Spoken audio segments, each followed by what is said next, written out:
second gen naman ulit to. Puro second gen tayo ah. Captiva. Ito second gen na rin to.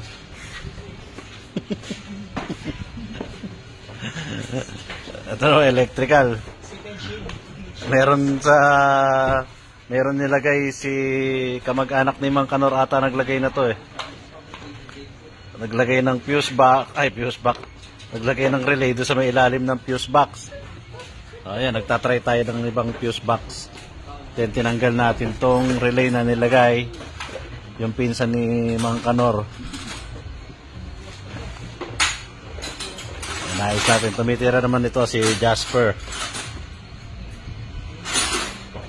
Sa mga ganito kasi pagka mga high-end na sasakyan, hindi advisable na maglalagay ka ng mga relay tapos magja-jumper ka sa fuse box.